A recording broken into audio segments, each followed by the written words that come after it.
With our solid understanding of Node, let's jump right in and create our first Node program. To start, head to your command line application.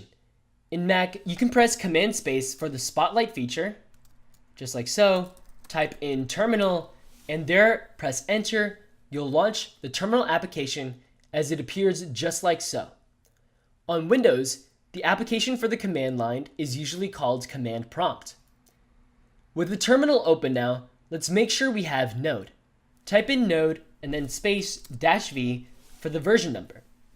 You should get a version around 8 or higher, which is the most current one at this time. If you also have version 6, that's fine.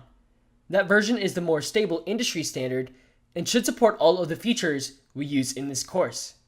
If you don't have Node installed, be sure to head to the beginning of the course where you can find a tutorial on installing it.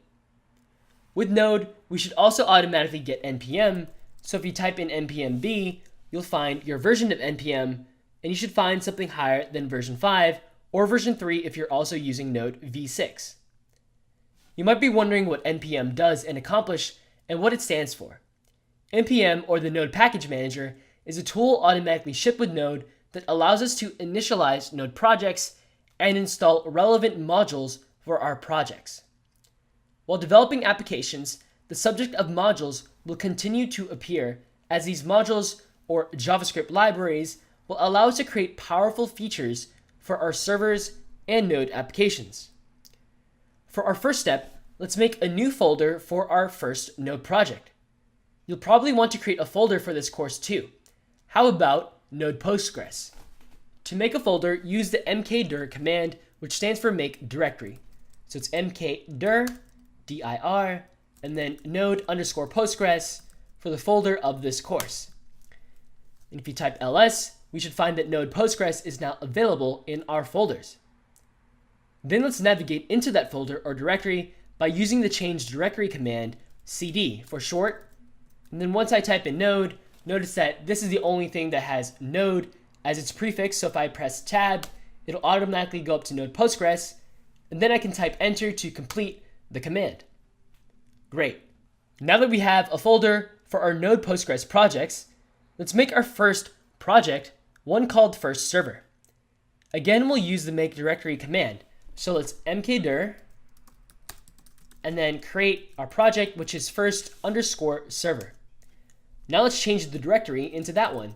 So if I type in first and I press tab, it'll autocomplete, and there we are in first server. Nice. Now we'll initialize our project using npm. npm comes with a neat command called init, which allows us to create the Node project interactively. So type in npm, and let's run the command npm init. What follows is a series of questions about the Node project, like the name of the project, the description, the author, the license, etc. We can click enter for all of these questions to go quickly, and customize them later if we need to. So once it's all done, we're going to say yes, this all looks good. And now if we type in ls, we can list the directory contents of our first server, and we find a package.json file was created. This package.json contains the information we just confirmed. So in order to see that on the command line, we can use the cat program. So let's cat package.json, and this prints out the file contents on our command line. And here we see that we have all of our answers to those questions we quickly answered in the interactive npm init feature. So it's all contained in this JSON file.